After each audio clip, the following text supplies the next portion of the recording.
Habíamos hablado también sobre las condiciones en las cuales los jueces ejercen el control, que siempre en el marco de un caso, causa o controversia, ¿sí? El requisito del caso, no lo hacen en el aire, no lo hacen en abstracto, sino siempre en el contexto de los casos que se someten a su conocimiento, ¿no? Habíamos hablado de los efectos, ¿sí? Lo definimos también por sus efectos, otra característica importante de nuestro sistema, donde la declaración de inconstitucionalidad que decide un juez en el marco de un caso concreto tiene efectos solamente para ese caso, ¿no? Y su efecto es lo que se llama la inaplicabilidad. O sea, la decisión de declarar inconstitucional una norma en el marco de un determinado caso tiene por efecto que esa norma no se aplica en ese caso, se la inaplica para ese caso concreto. Pero para los demás, para las demás personas sigue vigente, ¿no? El único órgano que puede derogar con carácter general una norma es solamente el Congreso, ¿sí? Así que no tiene efecto derogatorio nuestro control de constitucionalidad, tiene efecto, lo que se llama un efecto interpartes, ¿sí? Tiene efecto interpartes en contraposición a lo que sería un efecto erga omnes. Interpartes solamente para las partes del caso donde se declaró. Erga omnes sería efecto para todos, ¿sí? Los sistemas de control de constitucionalidad concentrados sí suelen tener un efecto erga omnes, ¿sí? En los países donde existe tribunal constitucional o corte constitucional, ahí en general la declaración de inconstitucionalidad tiene un efecto erga omnes general, o sea, deroga la norma declarada inconstitucional. No es ese nuestro caso, ¿sí? En nuestro caso el efecto es interpartes. Y después habíamos mencionado también el tema de la legitimación, ¿sí? O sea, la legitimación es quién puede pedir la declaración de inconstitucionalidad, y dijimos que siempre, o como principio general, quien puede pedir la declaración de inconstitucionalidad es la persona que acredite un interés directo y concreto en la declaración de inconstitucionalidad. ¿Qué quiere decir esto? Que tiene que acreditar que la norma cuya inconstitucionalidad está planteando lo perjudica de manera concreta en sus derechos, garantías o intereses jurídicos, ¿sí? Entonces, si yo le pido a un juez, en el marco de un determinado caso, le planteo que se declare la inconstitucionalidad de una ley, es porque tengo que demostrar que yo tengo un interés en que esa ley sea declarada inconstitucional. ¿Por qué? Porque esa ley me perjudica de alguna manera, ¿sí? Habíamos puesto varios ejemplos, entre ellos el caso Arriola, ¿no? Que después lo vamos a estudiar, donde la Corte Suprema declaró la inconstitucionalidad del artículo de la ley de estupefacientes que penaliza el consumo de drogas. Bueno, y ahí ejemplificamos todas estas cosas, ¿no? Ahí la inconstitucionalidad, ¿quién la planteó? Bueno, la planteó un grupo de personas que habían sido condenadas por tenencia para consumo. O sea que la ley los perjudicaba de manera concreta, ¿sí? Habían sufrido una condena penal en primera instancia por esta ley. Entonces se defendían planteando su inconstitucionalidad, ¿sí? Tenían un interés en que esta ley fuera declarada inconstitucional. Después, siguiendo este mismo caso, la declaración de inconstitucionalidad sucedió en el marco de una causa penal concreta, la causa Arriola, ¿no? Donde a raíz de un operativo de la Policía Federal se había detenido a un grupo de personas con tenencia de estupefacientes y bueno, fueron juzgados y condenados por tenencia de estupefacientes para uso personal. Con lo cual, esto se dio en el marco de un caso, de una causa penal específica, concreta, que fue sometida a los tribunales, ¿no? Y después, o sea, no fue en abstracto, no es que la Corte un día se levantó y dijo, voy a declarar así, en abstracto, la inconstitucionalidad de esta ley. Y después, el tema de los efectos, ¿no? Se ve claramente el tema de los efectos del control, ¿no? La declaración de inconstitucionalidad en Arriola benefició a las personas que habían sido condenadas en esa causa, ¿sí? O sea, el efecto fue la inaplicación de esa causa en particular, ¿sí? Y como consecuencia de eso, quedaron libres de condena, ¿sí? O sea, las condenas fueron revocadas y recuperaron su libertad. Para todos los demás, la ley sigue vigente, ¿sí? La ley que penaliza el consumo personal de drogas, de estupefacientes, sigue vigente hasta que el Congreso la modifique o la derogue. Así que ahí también se ven los efectos. Y habíamos hablado también del efecto reparador, ¿no? Dijimos que el efecto propio de una declaración de inconstitucionalidad es la reparación, ¿sí? La reparación del daño que sufrió el derecho de la persona o de las personas como consecuencia de la ley declarada inconstitucional. O sea, reparar es devolver al estado de cosas anterior a el daño o la lesión constitucional. Siguiendo el mismo ejemplo, en la causa Arriola, el efecto reparador consistiría en dejar sin efecto la condena, ¿sí?, que se había impuesto a estas personas por consumo de estupefacientes, dejar sin efecto la condena y por lo tanto que recuperaran su libertad, ¿sí? O siguiendo los otros ejemplos que pusimos, cuando vimos el caso del impuesto, bueno, cuando mencionamos el ejemplo del impuesto a las ganancias sobre las jubilaciones, que fue declarado inconstitucional en una causa, bueno, ahí en esa causa en particular, ¿cuál fue el efecto reparador? Que se le dejara de cobrar el impuesto, ¿sí? Entonces, a esto apunta la idea del efecto reparador. Después, sí, Axel, decime.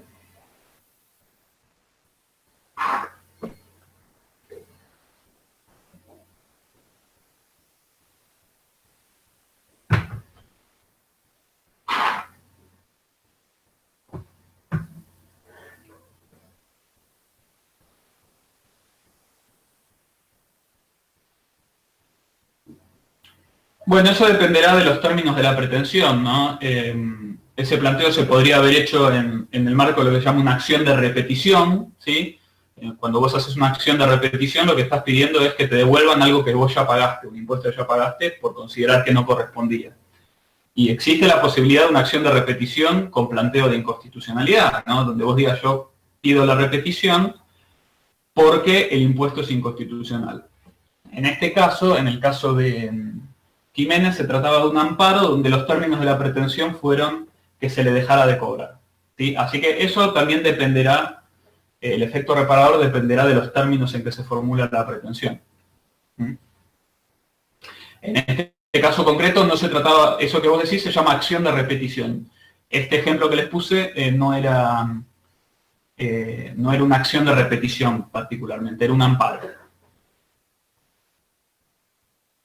Bien, y habían quedado pendientes mencionar un par de características más de nuestro sistema de control de constitucionalidad. Una de ellas es si el control de constitucionalidad en Argentina se ejerce por vía directa o por vía indirecta. ¿Qué significa por vía directa? Vía directa significa cuando existe un control por vía directa, cuando se puede iniciar ante la justicia una acción judicial cuya finalidad, cuyo objetivo directo o inmediato es obtener la declaración de inconstitucionalidad. Y se llama por vía indirecta cuando el planteo de inconstitucionalidad aparece, ¿sí?, como una defensa en el marco de un juicio o de un proceso que tiene otra finalidad. Por ejemplo, cuando hablamos de vía indirecta, también se lo llama vía indirecta o por excepción. Por ejemplo, en el caso Arriola, que habíamos puesto como ejemplo, el control de inconstitucionalidad se ejerció por vía indirecta o de excepción. ¿Por qué? Porque ahí tuvimos una causa penal, ¿sí?, un juicio penal cuyo objetivo era investigar y sancionar un delito, ¿sí?, tenencia de estupefacientes. Las personas fueron condenadas por ese delito. Y ellos fueron primero imputadas, procesadas y finalmente condenadas. Entonces, cuando estas personas fueron imputadas por ese delito, ellos se defendieron, ¿sí?, planteando la inconstitucionalidad de la ley de estupefacientes que penaliza el consumo. Entonces, eso sería un ejemplo de un control por excepción, porque ahí el control, el planteo de inconstitucionalidad, se lo opone, digamos, como una defensa, ¿sí?, frente a otra pretensión. En este caso tenemos un fiscal que promueve una acción penal para castigar a un grupo de consumidores de marihuana, ¿sí?, por el delito de tenencia para consumo, y ellos se defienden, ¿sí? Plantean como defensa la inconstitucionalidad. Entonces, eso sería un control por vía indirecta, ¿no? Donde el planteo constitucional, donde el pedido de declaración de inconstitucionalidad aparece como una defensa frente a otra pretensión o frente a otro tipo de acción, ¿sí? En cambio, un control por vía indirecta es cuando yo voy directamente al juez, ¿sí? Y promuevo algún tipo de demanda o acción cuyo objetivo único, inmediato, es obtener la declaración de inconstitucionalidad de alguna norma. Eso es lo que se conoce con el nombre de acción de inconstitucionalidad, ¿sí? Acción judicial de inconstitucionalidad. Tenemos acción, existe o se presenta una acción directa de inconstitucionalidad cuando una persona o grupo de personas promueve una acción judicial ante un juez cuya finalidad exclusiva, inmediata y directa es lograr la declaración de inconstitucionalidad de una norma. Por ejemplo, el caso del impuesto a las ganancias sobre las jubilaciones se trataba de una acción de inconstitucionalidad iniciada a través de un amparo, ¿sí? Porque ahí hubo una jubilada que presentó un tipo especial de acción judicial que se llama amparo, cuyo objetivo único, cuyo objetivo exclusivo era que este impuesto fuera declarado inconstitucional y se le dejara de aplicar.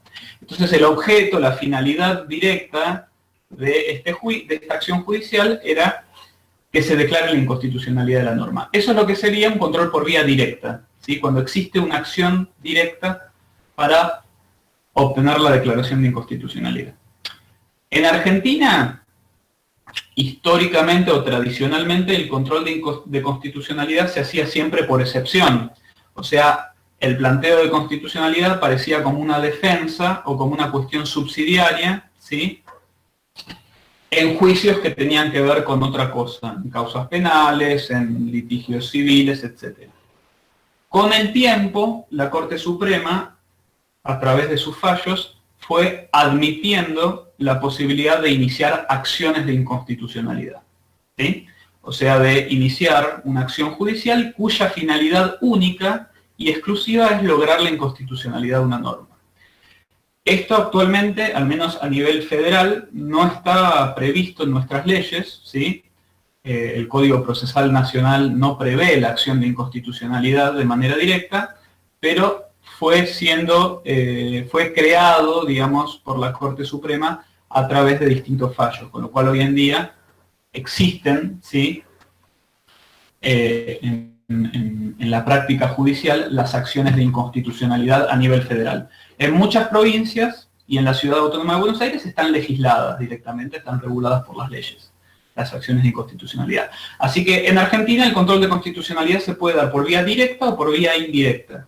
Yo puedo iniciar una acción de inconstitucionalidad, o sea, una acción cuya finalidad exclusiva e inmediata es lograr la declaración de inconstitucionalidad de alguna norma, como fue con el caso del impuesto a las ganancias de las jubilaciones, o puede ser por excepción también, puede ser que el planteo de inconstitucionalidad se presente como una defensa o como una cuestión accesoria en el marco de un litigio que tiene otro objetivo u otra finalidad, por ejemplo en el marco de una causa penal, ¿sí? Me inician una causa penal por un determinado delito y yo me defiendo planteando que ese delito es inconstitucional o que la ley que establece ese delito es inconstitucional. Entonces están las dos posibilidades. Puede haber control por vía directa y control por vía indirecta.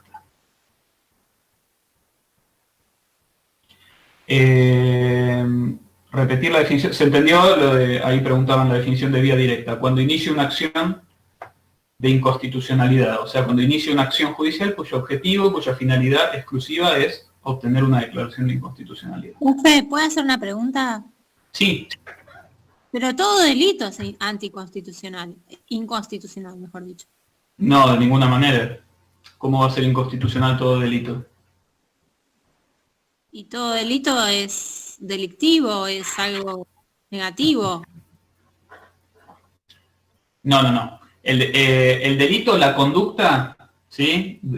La conducta delito, como por ejemplo el homicidio, el robo, etcétera, son delitos porque van en contra de la ley, no de la Constitución, van en contra de la ley, ¿sí? Porque hay un código penal que describe cuáles son las conductas que son delitos, ¿sí? Pero ir en contra de la ley es ir en contra de la Constitución, porque las leyes surgen de la norma suprema. No, ley y Constitución son cosas distintas. Igual, las leyes tienen su base, su fuente de validez en la Constitución, pero son cosas distintas.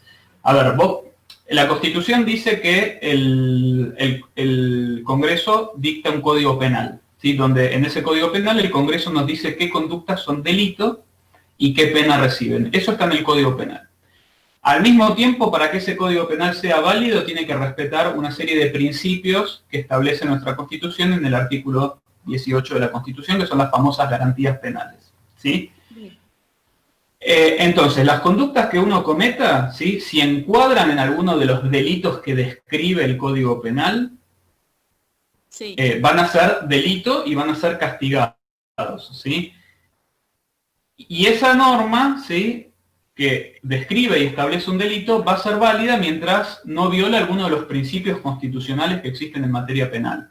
Ahora, si el Código Penal regula como delito una determinada conducta, pero cuando lo hace viola algún principio de la Constitución, por ejemplo, no describe con precisión cuál es la conducta, ¿sí?, o establece como delito una conducta demasiado genérica o muy imprecisa, bueno, ahí se podrá plantear que ese delito es inconstitucional, esa norma del Código Penal que describe un delito es inconstitucional. O, por ejemplo, en el caso de la tenencia para estupefacientes, hay una ley que es complementaria del Código Penal que dice que la tenencia para consumo es delito. Eso dice la ley. La Corte Suprema la declaró inconstitucional porque consideró que esa tipificación, o sea, prever esa conducta como delito, violaba el derecho constitucional de privacidad, porque en definitiva consideró que el hecho de que una persona se drogue o no, consuma estupefacientes o no, es algo que hace a su autonomía y a su autodeterminación.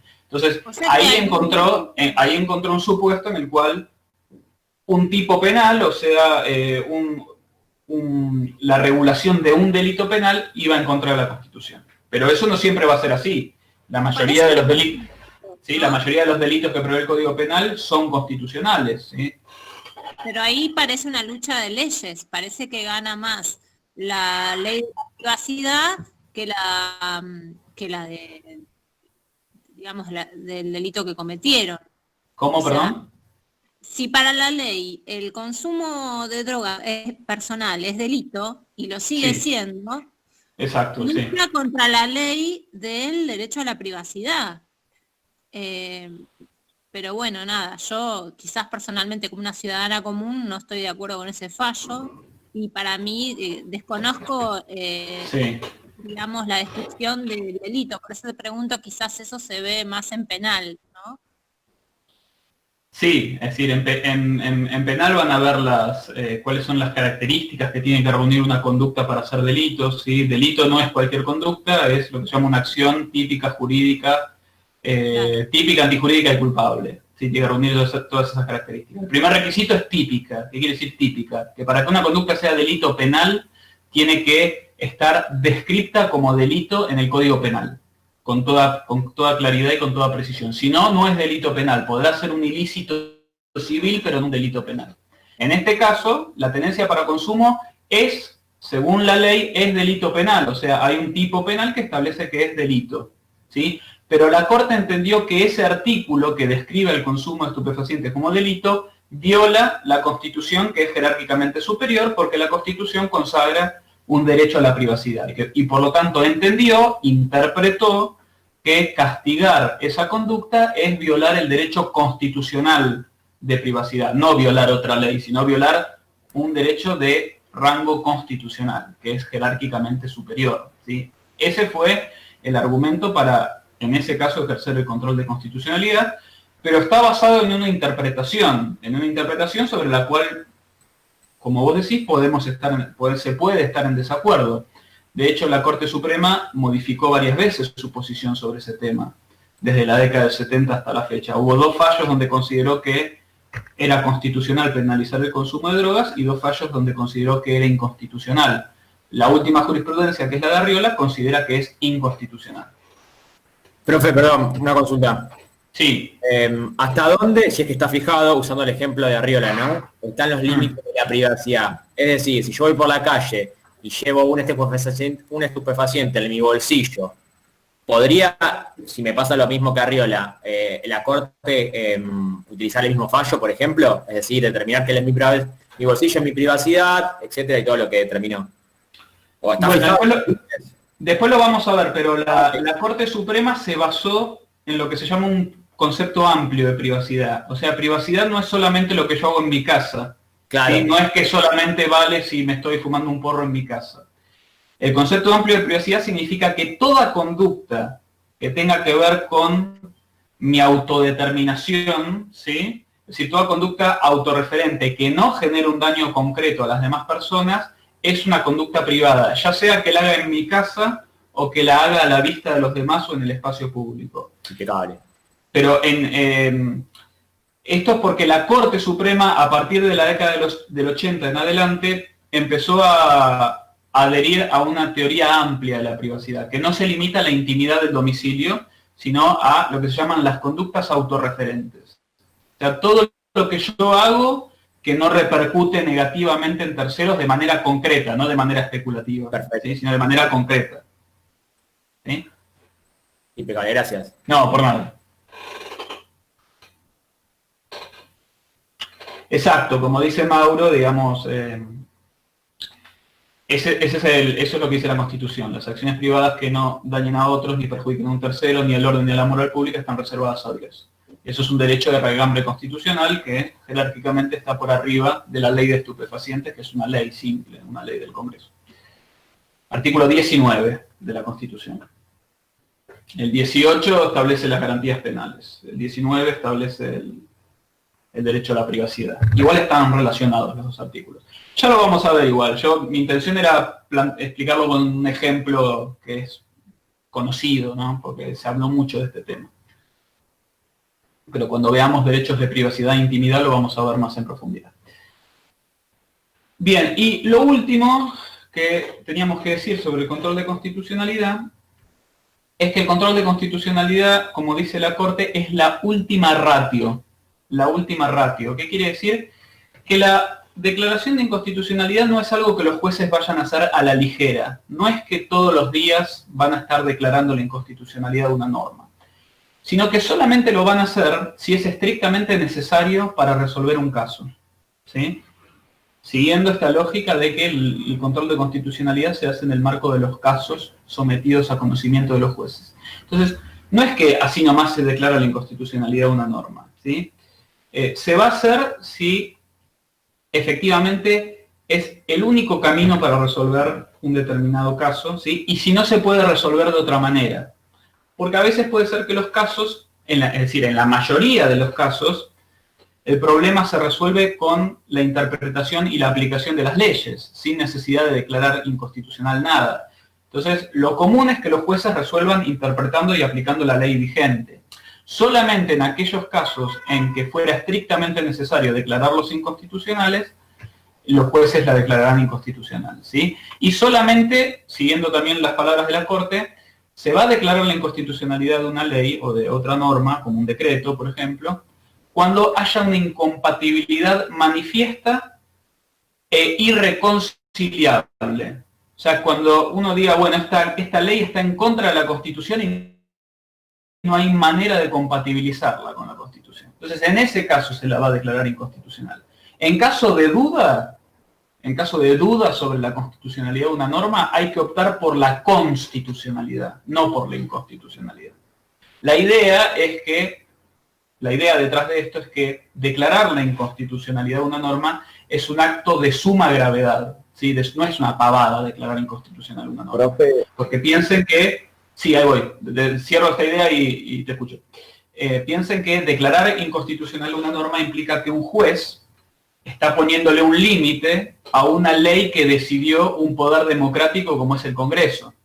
Y eso no es una cosa menor, porque el Congreso tiene legitimidad democrática directa. El Congreso lo elegimos nosotros con el voto. ¿Sí? Son los representantes más inmediatos del pueblo. A los jueces no se los elige popularmente, no tienen legitimidad democrática directa, tienen legitimidad democrática indirecta, porque los elige el Poder Ejecutivo con el acuerdo del Senado.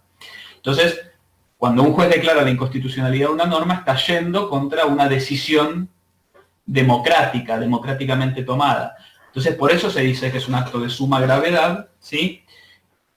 También la Corte la define como la más delicada función que tienen los jueces, y por lo tanto se tiene que ejercer con cierta prudencia, ¿sí? Por eso la Corte insiste en que la declaración de inconstitucionalidad es la última ratio del orden jurídico, ¿sí? O sea, es el último recurso, el último argumento al cual se debe acudir para resolver un caso. Si un caso se puede resolver de otra manera que no implique declarar inconstitucional una norma, hay que hacerlo de ese otro modo. Profe, ¿dijiste ratio o ratio? Ratio, sería del latín, razón o argumento. Gracias. ¿Sí? Esto significa que si el caso lo podemos resolver por otro argumento que no sea la inconstitucionalidad, lo resolvemos con ese otro argumento. Profe, hola, ¿qué tal? A mí sí. La pregunta.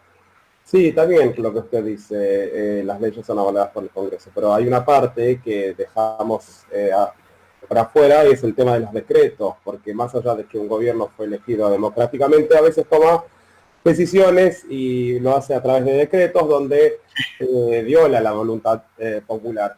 Y para mí hay casos que no son una pavada, que son muy serios, como es el caso de limitar la circulación entre provincias, que para mí, no sé, capaz me equivoco, es anticonstitucional. Sí. Y la verdad yo creo que los jueces ya tendrían que tomar carta en el asunto, como también la Corte Suprema. Eso es un ejemplo nada más. Me refiero al tema de la cuarentena, ¿no? Sí. Para que se entienda.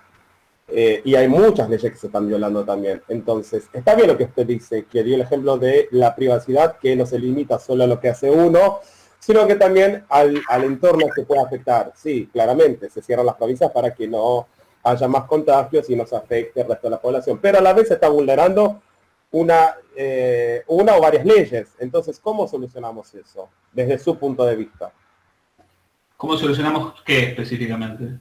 Todas las leyes que se están violando en la cuarentena, porque les estoy dando un ejemplo de cuarentena. Puede haber otras situaciones que tuvimos. La cuarentena hay...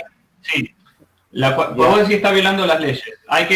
Dejemos de lado lo que cada uno opina sobre la cuarentena, ¿no? Lo que uno opina por ahí desde si está bien como medida de salud o no. Vayamos a lo jurídico.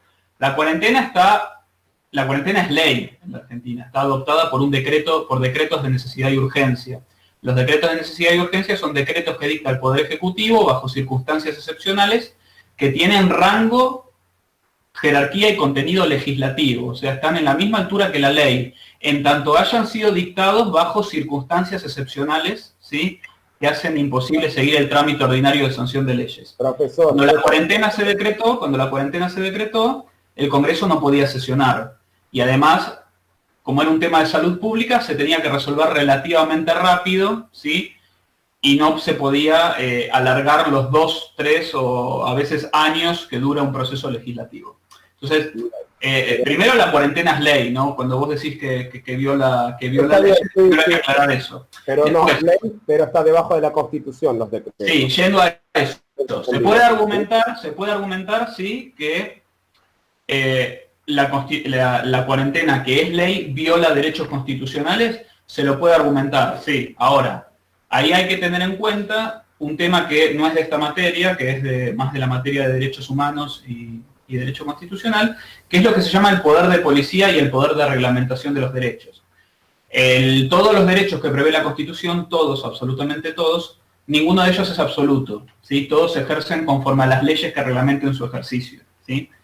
Y dentro de esto que se llama reglamentación de derechos existe lo que se llama el poder de policía de emergencia, que es la posibilidad de reglamentar el ejercicio de derechos en contextos de emergencia, o sea, en contextos extraordinarios que requieren remedios extraordinarios. Yo lo que usted dice lo entiendo muy bien, sí. Pero para esos procesos hay que declarar un estado de emergencia, estado de sitio, lo cual no está declarado, como lo hicieron otras naciones. No, el estado de sitio no es necesario, el estado de sitio no es el único instituto de emergencia que está en la Constitución.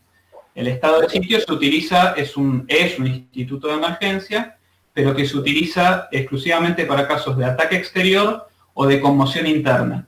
El Congreso puede declarar una emergencia pública, esto está previsto en el artículo 76 de la Constitución, y en virtud de esa emergencia pública, habilitar restricciones extraordinarias de derechos. No lo hizo el Congreso, lo hizo un decreto del presidente. Eso sí, eso es un planteo totalmente atendible desde el punto de vista constitucional. Mediante uno de estos decretos de necesidad y urgencia, el Poder Ejecutivo declaró una emergencia pública. Y esto está dicho que no lo puede hacer el Poder Ejecutivo, solamente lo puede hacer el Congreso, ni siquiera por decreto de necesidad y urgencia. Exacto. Así que desde ese punto de vista se puede. Y en todo caso, si hubiese querido hacerlo el Ejecutivo, hubiera declarado estado de emergencia, estado de sitio, que no fue el caso. El estado de sitio específicamente sirve para limitar la circulación. Sí, pero sirve para limitar la circulación, pero la diferencia que da el estado de sitio es que le hubiera permitido al Poder Ejecutivo dictar órdenes de arresto sin intervención judicial. Esa es la diferencia práctica. A veces se preguntó por qué no, qué hubiera pasado si se declaraba estado de sitio. La limitación de circulación ya está, digamos, la diferencia es que el Poder Ejecutivo lo hubiera podido hacer valer mediante facultades de arresto, o sea, arrestando a los que lo incumplen sin necesidad de darle intervención a un juez. Eso es lo que hubiera aportado. Pero el estado de sitio no puede durar para siempre. No. Y hay órganos internacionales que lo están observando. En cambio, si yo tiro un decreto en marzo, por encima del estado de sitio y sin aprobación del Congreso, yo puedo estirar esto por 1 o 2 años circulando todas las provincias si se me da la gana. No, la emergencia... ¿Puedo cerrar las fronteras hasta diciembre? Uno de los requisitos constitucionales de la emergencia es que es por tiempo determinado. Eso sí. Es que no se declaró el estado de sitio, ese es el problema. No se declaró estado de emergencia. Es un decreto que pasó, el Congreso sigue trabajando. En estado de sitio tengo entendido que el Congreso está limitado, el Parlamento. El Congreso está trabajando. Es muy rebuscado para mí, en mi punto de vista, ¿no? Se tomaron decisiones o caminos equivocados y bajo la protección del decreto, que repito, es inferior a la ley suprema, que es la Constitución, se toman decisiones a futuro encima, que perjudican a muchas personas y que no tuvo el aval del Congreso. Entonces yo digo, si tenemos una situación de riesgo, perfecto, declaremos estado de emergencia, hay un decreto que se hace, me dan el aval, el Poder Ejecutivo, como corresponde, porque es una situación de emergencia, pero es por un tiempo.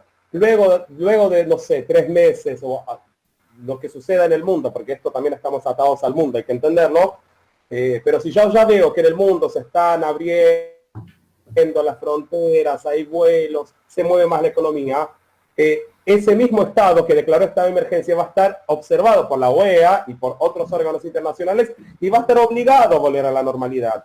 Pero si yo lo tiro por debajo de la mesa como un... hagamos algo, porque acá algunos compañeros tuyos tienen razón, dicen que nos estamos yendo de tema y es verdad. Es interesante el tema, si querés, después de clase nos quedamos y lo seguimos discutiendo. No, para mí está ligado a lo que estamos comentando, pero bueno, pensé que para mí está ligado al control de constitucionalidad, pero...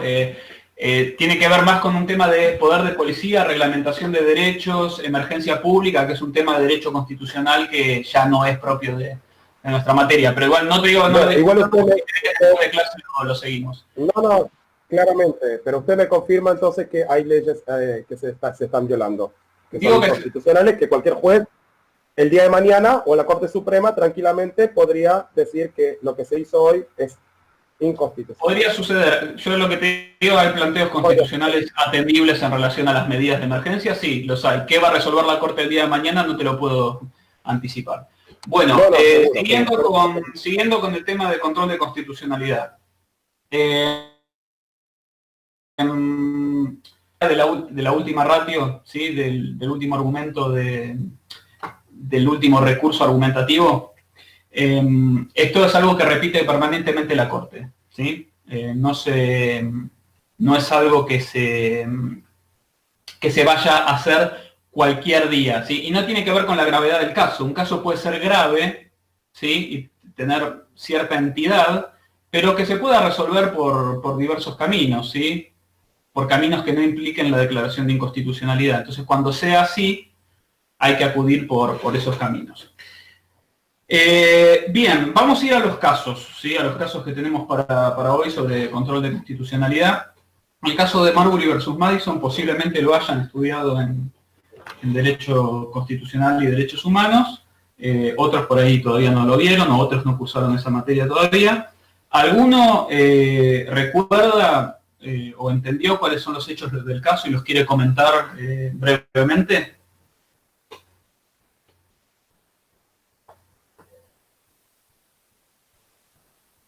Bueno, si nadie va a hablar, sigo yo.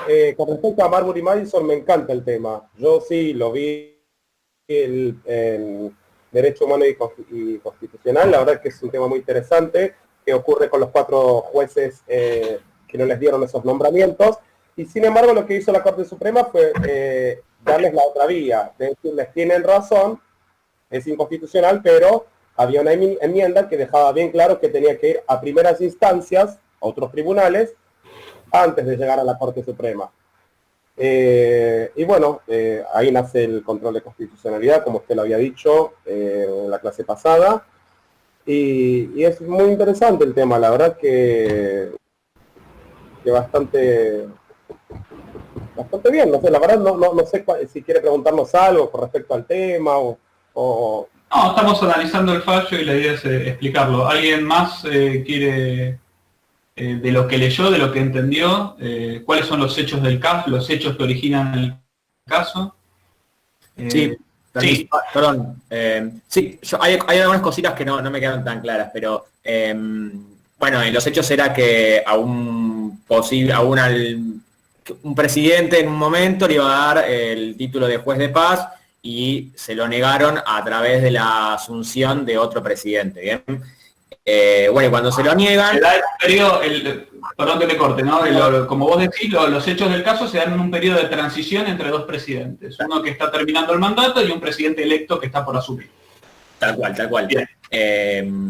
Bien, y antes de que termine un mandato, le van a dar el nombramiento del juez, pero no llega el papel firmado a manos de este secretario que iba a ser juez. Y en ese momento el secretario de Estado también era, por lo que entendí, juez de la Corte Suprema. Bien, ¿no? ¿Está ahí? Sí. Bien. Lo que a mí no me deja, ahora lo vamos a aclarar, pero estamos hablando de Marshall, ¿no? Marshall fue secretario de Estado del gobierno saliente. Claro.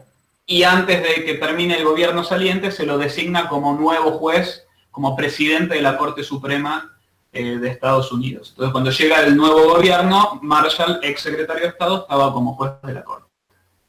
Bien, perfecto. Como presidente de la Corte. Perfecto. A mí la sensación que me dio, entiendo por qué Marshall hizo lo que hizo, de declarar inconstitucional, porque si no quedaba como medio mal, porque el chabón era de un lado, ¿viste? Fue un tema político. Pero en varias partes de, no sé si ya el fallo o la opinión de la Corte, declara que le correspondía el cargo de juez. Entonces dice, sí, le corresponde todo, pero bueno, no se lo damos. O sea, porque está bien, porque no somos autoridad para dárselo. Pero digo, siendo tan explícito en que le corresponde, y me imagino en esa época, ¿no? Yo me imagino que en esa época era tipo, bueno, un cachetazo y la verdad no se discute, y bueno, ¿no? Y encima el tipo era secretario de Estado, él puso el sello, después era juez, y es como que... Sí, no hay pasajes del fallo donde la Corte deja dicho que Marbury tiene un derecho al nombramiento, ¿no? Dice, hay un derecho al nombramiento. Claro. Y tiene derecho a que el trámite se complete. Pero por una cuestión procesal de competencia, la Corte dice que no son ellos el tribunal competente para decretar la medida correspondiente, ¿no? Esto se tenía que hacer a través de los tribunales de primera instancia. ¿Alguien? Sí. ¿Algo más querías agregar? No, una pregunta, pero ya era finalizado, era si después de eso se puede hacer otra causa. Dice, bueno, ahora entonces voy por un tribunal para que te llegue la apelación y ahí me lo den.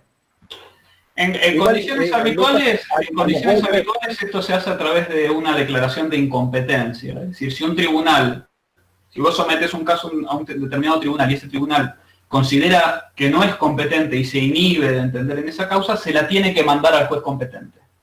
Bien. Eso es como se resuelve hoy en día. En ese momento no era así. En ese momento le dijeron a Marbury que tenía que iniciar la acción ante el tribunal correspondiente. Le dieron los nombramientos a los 4 jueces. ¿Puedo preguntar algo? Perdón. A ver, un segundito, sí. ¿Esa declaración de incompetencia es algo similar a cuando alguien le pueden sacar el título de juez, por ejemplo? No, eso es otra cosa, eso es una inhabilitación. ¿Es del juez? Es una sanción de inhabilitación. La incompetencia significa... ¿Incompetencia del juez? ¿Cómo? Un juez puede ser incompetente y los jueces, a todos los jueces se les asigna legalmente, primero constitucionalmente y después legalmente se les asigna una competencia. Es decir, ¿qué quiere decir la competencia?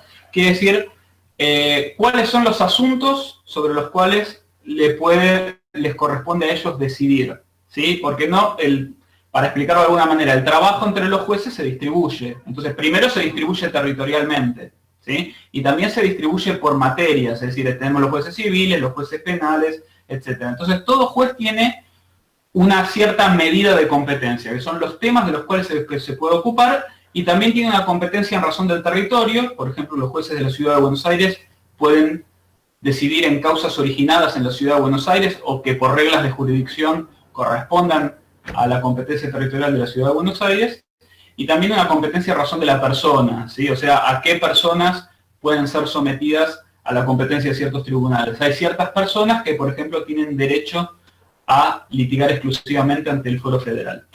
Entonces, si un juez recibe una determinada causa que no está dentro de sus límites de competencia, declararse incompetente significa que la causa está fuera de los asuntos que a él le corresponden decidir, ¿sí? Esto es un tema que tiene que decidir otro. A eso apunta una declaración de incompetencia.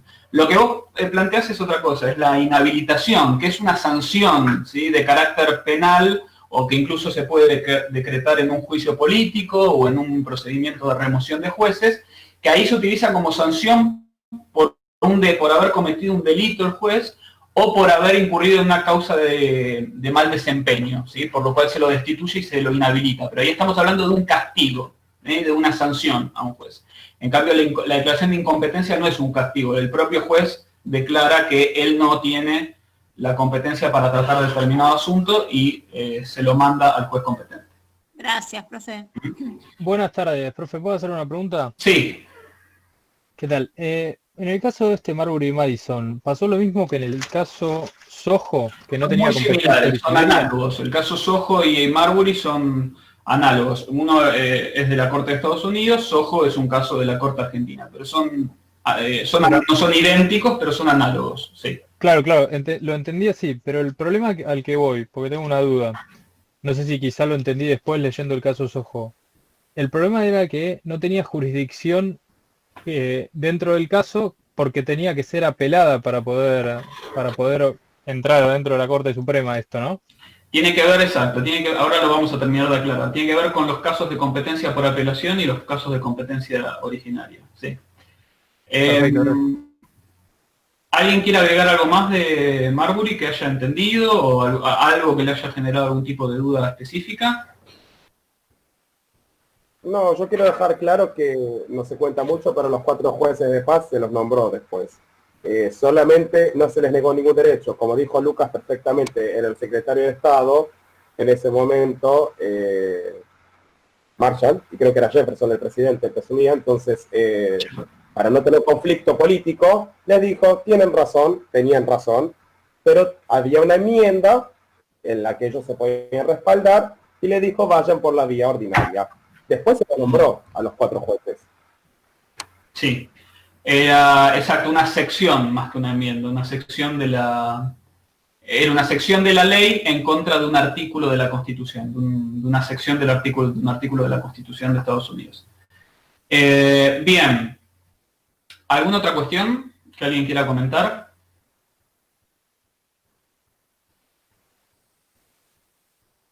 Bueno, entonces, para reconstruir un poco los hechos, ¿no? Tenemos un presidente saliente que es Adams, que pertenecía al Partido Federalista, que había culminado su mandato, no había logrado la reelección, y tenemos al presidente electo, Jefferson, del Partido Demócrata Republicano, que acababa de ser electo y estaba a punto de asumir. En los últimos meses de lo que sería el mandato del presidente saliente, de Adams, se aprueba una ley del Congreso, ¿sí?, donde se crean nuevos cargos judiciales, es decir, se crean nuevos cargos de jueces en varios distritos, entre ellos en lo que sería el distrito de Columbia, ¿sí?, en la capital federal. Entonces, se crean nuevos cargos de jueces de lo que acá se llamaría un juez de primera instancia, que allá se llaman jueces de distrito o tribunales de distrito, y como a partir de esos nuevos cargos se generaron nuevas vacantes de jueces, el presidente aprovechó sus últimos meses en el poder, sus últimas semanas incluso en el poder, para cubrir esos nuevos cargos con juristas de su partido, ¿sí?, por abogados, por juristas de su propio partido, ¿sí? En la Constitución de Estados Unidos, al igual que en la nuestra, o mejor dicho, nosotros nos inspiramos en ella, los jueces son designados por el Poder Ejecutivo con el acuerdo del Senado, ¿sí? Con lo cual, Adams, como presidente aún en funciones, envió al Senado lo que llaman los pliegos, es decir, las propuestas de nombramiento que él hacía para cubrir esos lugares, y el Senado, todavía controlado por el Partido Federalista, le dio acuerdo a esas designaciones. Entonces, estaban los nombramientos con el acuerdo del Senado, que son los requisitos constitucionales que se establecen para poder designar a un juez. Nombramiento del Poder Ejecutivo con acuerdo del Senado. Para completar el trámite del nombramiento quedaba un requisito más, que era un requisito más bien de tipo formal, que es la notificación de los nombramientos, ¿sí? Esta notificación de los nombramientos se cumplía con la entrega de una carta de nombramiento a los jueces designados. Es decir, se les entregaba un instrumento o carta donde se notificaba legalmente y formalmente a estas personas que habían sido designados como jueces federales. Este paso, este trámite final, esta cuestión más formal, estaba a cargo del secretario de Estado, ¿sí? El secretario de Estado, que actualmente el secretario de Estado de los Estados Unidos cumple el rol de lo que acá sería el canciller, ¿no?, el ministro de Relaciones Exteriores, pero en ese momento el secretario de Estado también tenía funciones domésticas, se ocupaba de funciones de la gestión interna, no se ocupaba solamente de los asuntos exteriores. Entonces, este requisito de notificación estaba a cargo del secretario de Estado. En ese momento el secretario de Estado del presidente saliente era John Marshall, ¿sí? El tema es que Marshall también, durante los últimos momentos de la presidencia de Adams, fue designado como Chief Justice, es decir, como presidente de la Corte Suprema, ¿sí?, lo que en Estados Unidos se llama el Chief Justice, ¿sí?, presidente de la Corte Suprema de Estados Unidos. Entonces existió, en este momento de transición, Marshall seguía siendo secretario de Estado, pero ya había sido nombrado como presidente de la Corte Suprema de Estados Unidos. Entonces, en el caos que se da en este periodo de transición, algunos de los nombramientos que apuró Adams durante sus últimos días no fueron notificados, o sea, no se entregaron las cartas de notificación. Entre ellos están los 4 jueces que aparecen en este caso Marbury versus Mason, donde Marbury era uno de ellos. Cuando se genera el recambio, ¿sí?, el recambio de gobierno, asume el nuevo presidente, es decir, otro partido, el nuevo presidente Thomas Jefferson, ¿sí?, del Partido Demócrata Republicano, y Jefferson designa, como hace cualquier presidente que llega al poder, designa a su gabinete y designa a su secretario de Estado, que era Madison, ¿sí? Con lo cual, estos trámites, estos nombramientos que quedaron pendientes de notificación, los tenía que completar el nuevo secretario de Estado, que era Madison. Obviamente, ¿sí?, no debería ser así, pero por razones políticas, como los jueces habían sido designados por el gobierno anterior y eran hombres afines al partido de gobierno anterior, el nuevo gobierno no quiso completar estos trámites de nombramiento para que no hubiera, entre comillas, más opositores en los estrados judiciales, ¿sí? Con lo cual se negó, Madison como nuevo secretario de Estado, se negó a completar estos nombramientos. Por ese motivo, Marbury que era uno de los jueces que tenía pendiente la notificación del nombramiento, que todavía no había recibido la carta de nombramiento, decide iniciar una acción judicial, ¿sí?, para que se ordene a Madison cumplir con este trámite como secretario de Estado. Para eso, Marbury utilizó un tipo de acción judicial específico que se llama writ of mandamus. Si quieren lo pueden llamar simplemente mandamiento, ¿sí? Este writ of mandamus o mandamiento es básicamente una orden judicial, ¿sí?, que expide un tribunal ordenándole a una autoridad del gobierno de los Estados Unidos que cumpla con una obligación que no está cumpliendo, ¿sí? Viene a ser el equivalente a lo que hoy se llamaría una especie de medida autosatisfactiva o un mandamiento de ejecución en algunas provincias. Entonces, en este caso, como Madison era el encargado de notificar los nombramientos pendientes y no lo estaba haciendo, entonces Marbury inició precisamente un writ of mandamus para que un tribunal de justicia dictara una orden judicial obligándolo a cumplir con la entrega de estas cartas de nombramiento. El tema se origina a raíz de que en ese momento lo que se llama la Judiciary Act, que en castellano podríamos decir que es la ley de la judicatura o la ley de organización judicial. En ese momento esa ley, una de las secciones de esa ley, que era una ley del Congreso, una ley sancionada por el Congreso que establecía la organización de la justicia federal, esa ley, esa Judiciary Act, en una de sus secciones decía que estos mandamientos, estos writ of mandamus, eran expedidos por la Corte Suprema de Justicia de la Nación. Eran directamente expedidos por la justicia, la Corte Suprema de Justicia. Con lo cual, según lo que decía la ley, esta orden judicial que estaba pidiendo Marbury tenía que ser expedida directamente por la Corte Suprema. Por ese motivo, Marbury inicia este pedido, este mandamiento, este writ of mandamus, lo inicia directamente ante la Corte, ¿sí? Corte Suprema ya precedida por Marshall, nuevo presidente de la Corte, secretario del gobierno anterior. Entonces, esto es importante porque Marshall fue el juez encargado de deliberar la sentencia. ¿Qué quiere decir? De escribir los fundamentos de la sentencia, ¿sí? Así que esto es un dato no menor. Entonces, Marshall, como juez que delibera, o sea, que escribe los fundamentos de la sentencia, empieza a hacer las siguientes consideraciones. Dice, bueno, acá para resolver el pedido que nos está haciendo Marbury tenemos que contestar una serie de preguntas. En primer lugar, tenemos que ver si Marbury tiene un derecho al nombramiento, si nosotros podemos decir que Marbury tiene un derecho al nombramiento, si tiene derecho a acceder a su cargo de juez, que se le esté negando de manera ilegal o de manera inconstitucional.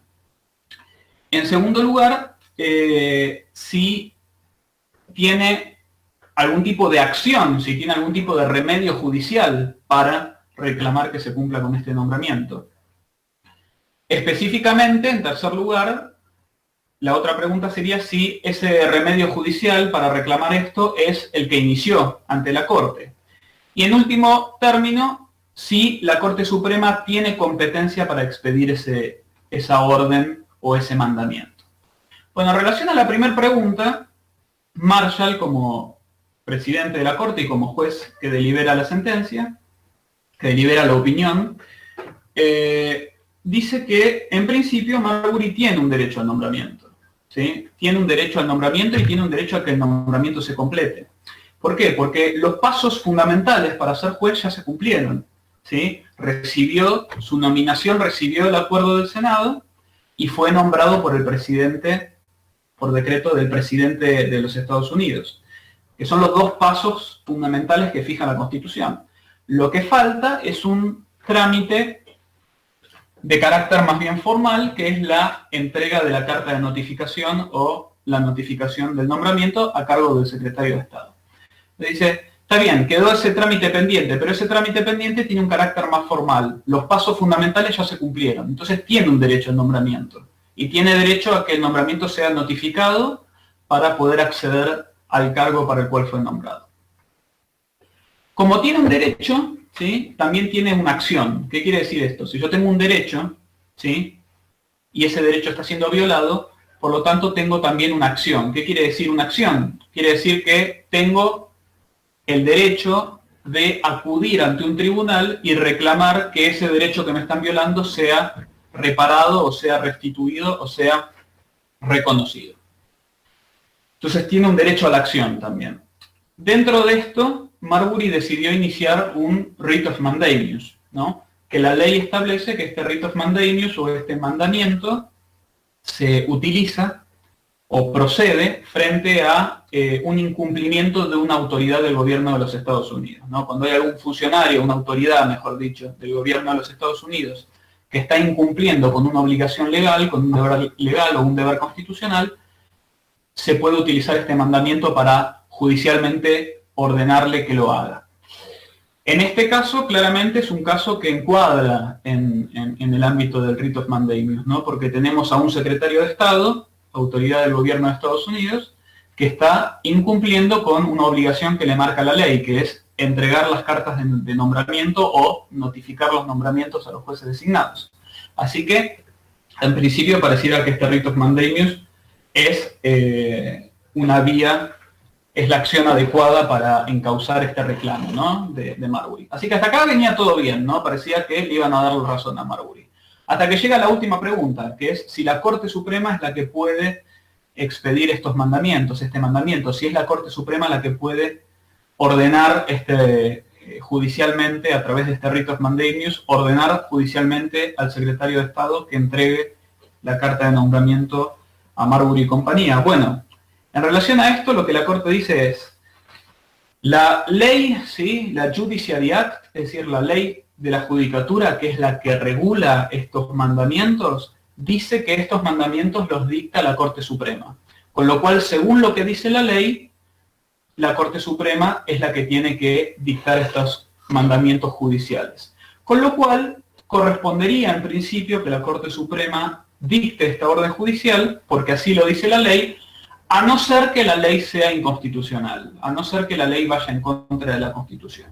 Y acá llega, ¿no?, la parte que para nosotros es importante, que es la fundación del control constitucional, ¿no?, del control de constitucionalidad.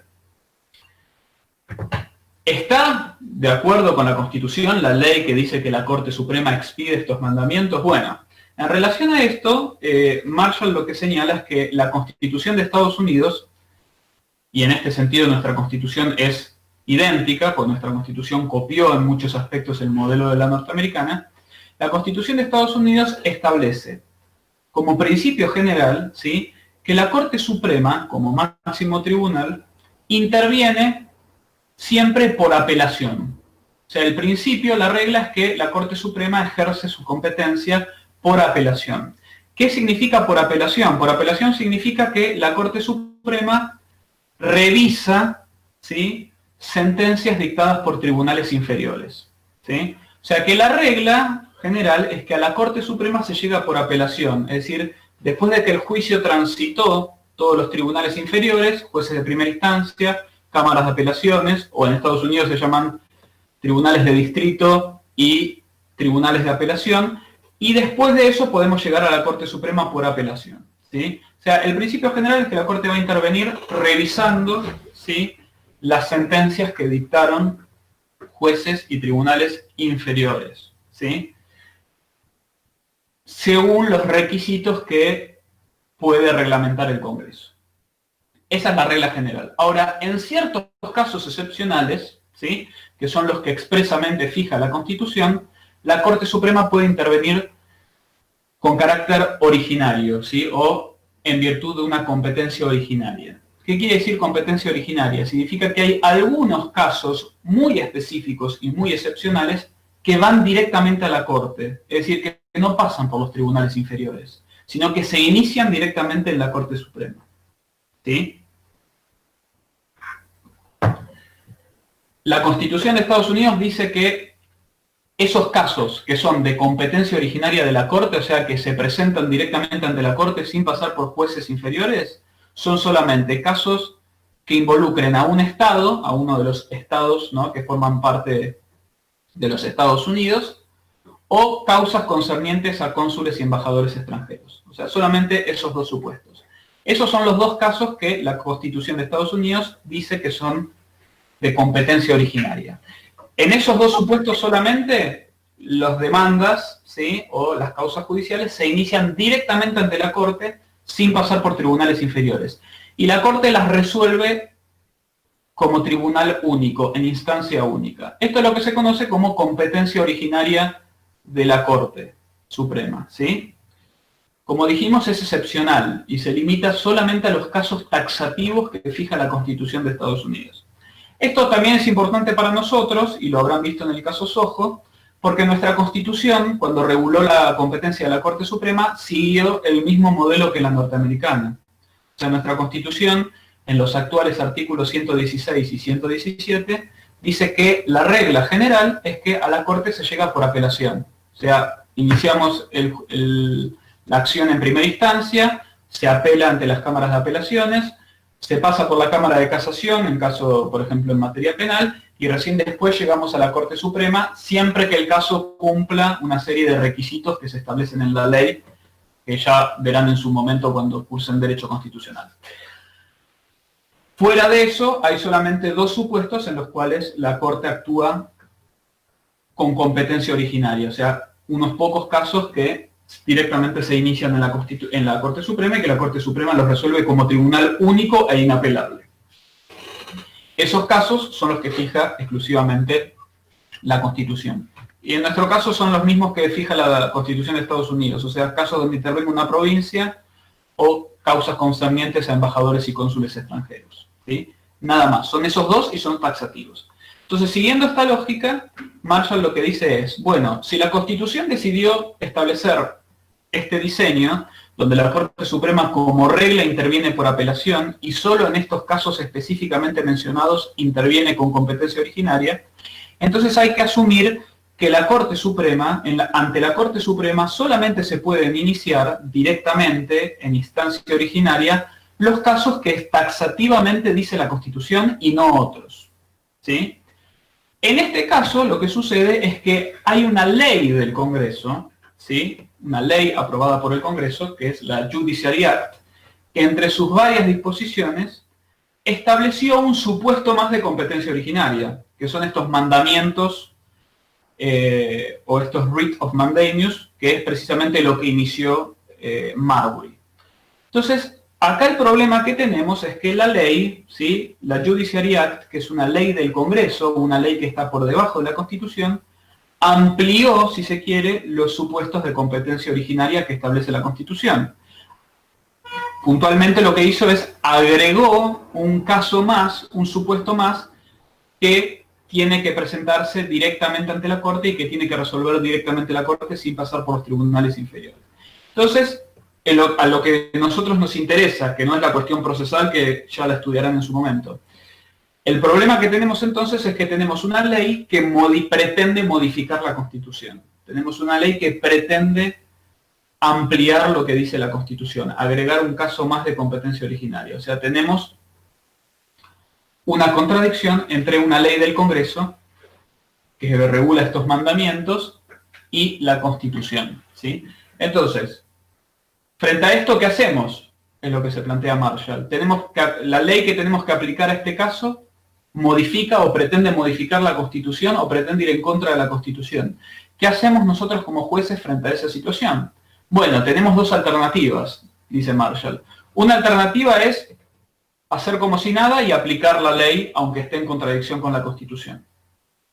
Si nosotros hacemos eso, entonces, dice Marshall, la Constitución como tal desaparece. La Constitución como norma suprema desaparece. O sea, si nosotros ante una ley que está en contra de la Constitución hacemos caso omiso y lo aplicamos igual, entonces la idea de la Constitución como ley suprema se pierde, ¿no?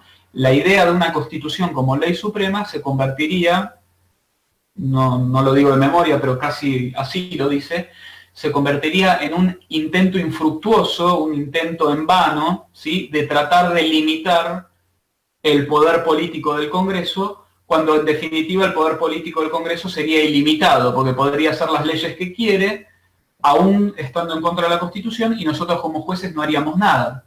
Entonces la Constitución se convertiría en letra muerta, ¿sí?, en un intento fallido de tratar de ordenar y limitar el poder político, en este caso del Congreso, el poder del Congreso para hacer las leyes, ¿sí? Y si no, tenemos la otra alternativa, que es pararnos en el principio de supremacía de la Constitución, recordar, reafirmar que la Constitución es suprema y que por lo tanto, si nosotros tenemos que aplicar una ley y esa ley está en contra de la Constitución, entonces lo que tendríamos que hacer es descartar la ley y aplicar directamente la Constitución, ¿sí? Esto tiene que ver con la función de los jueces, ¿no? Los jueces resuelven casos, para lo cual tienen que aplicar la ley. Y en caso de que en un determinado caso existan leyes contradictorias o leyes en conflicto, tienen que decidir qué ley aplican y qué ley descartan. Y específicamente, en caso de que una de esas normas en conflicto sea la Constitución, como la Constitución es suprema, entonces la conclusión lógica es que hay que aplicar directamente la Constitución y desechar, inaplicar la ley que está en contra de la Constitución, ¿sí? Entonces, esto es lo que se conoce en la doctrina, en la dogmática constitucional, esto es lo que se conoce como la lógica de Marshall o el silogismo de Marshall, ¿sí? ¿Qué quiere decir esto? Quiere decir que en este caso Marshall desarrolla el argumento con el cual funda el control de constitucionalidad, ¿sí? Siguiendo el argumento de Marshall, el control de constitucionalidad es una consecuencia lógica, es una derivación lógica del principio de supremacía de la Constitución. Si la Constitución es una norma suprema, ¿sí? Entonces, frente al conflicto entre la Constitución y una ley inferior, tenemos que aplicar directamente la Constitución e inaplicar la ley inferior que está en contradicción con la Constitución. Porque si hiciéramos lo contrario, la Constitución perdería su supremacía. Se convertiría, como dice Marshall, en un intento inútil por tratar de limitar, racionalizar y ordenar el ejercicio de los poderes del Estado. Porque en definitiva, el Poder Ejecutivo podría dictar decretos inconstitucionales, el Congreso podría dictar leyes inconstitucionales y los jueces lo seguirían aplicando. Entonces la Constitución se perdería. Esto tiene que ver con lo que vimos en la clase anterior, que es que para que la supremacía constitucional exista, para que la Constitución sea verdaderamente una norma suprema, tiene que existir un mecanismo que asegure esa supremacía. O sea, tiene que haber un mecanismo por el cual la Constitución pueda ser defendida en caso de que se dicte, uno de los poderes del Estado dicte un acto inconstitucional, ya sea una ley o un decreto. Una ley del Congreso o un decreto del Poder Ejecutivo. Ese mecanismo es precisamente el control de constitucionalidad. Esa es lo que se llama la lógica de Marshall o el silogismo de Marshall, ¿sí? El control de constitucionalidad, si bien no está previsto textualmente en la Constitución de Estados Unidos ni en nuestra Constitución, salvo una breve mención, es una consecuencia necesaria y lógica, no ilógica, es una consecuencia necesaria, lógica, de la supremacía constitucional.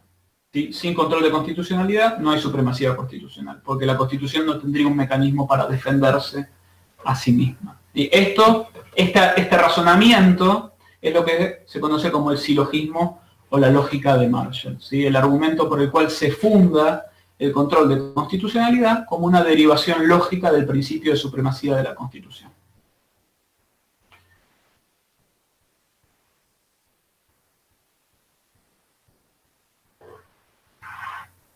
Pero, profe, una consulta. Sí. Si no está expresado en la Constitución, entonces se sigue manteniendo por este mismo principio, es decir, lo respetan a rajatabla sin estar escrito, o sea, de lado. Si vos lees nuestra Constitución y lees las competencias de la competencia de la Justicia Federal y de la Corte Suprema, artículos 116 y 117, la Constitución dice que corresponde a la Justicia Federal resolver aquellas causas concernientes o que versen sobre cuestiones previstas en la Constitución, los tratados y las leyes. Eso dice, pero en ningún lado dice que ejercen el control de constitucionalidad. Así, de esa forma, no está regulado en nuestra Constitución. Claro. La única referencia que hay al control de constitucionalidad en nuestra Constitución es en el artículo 43 cuando habla del amparo, pero es en oportunidad de regular la garantía del amparo, y eso es algo que recién se incorporó en la reforma del 94. O sea que hasta el año 94 la Constitución no tenía ninguna referencia textual al control de constitucionalidad. Es una invención judicial el control de constitucionalidad, lo que se llama una creación pretoriana, o sea, una creación de los jueces. Y es así, lo que lo sostiene es la lógica de Marshall, es que el control de constitucionalidad es una necesidad y una derivación lógica del principio de supremacía de la Constitución. Gracias. Nada. ¿Se entendió esto?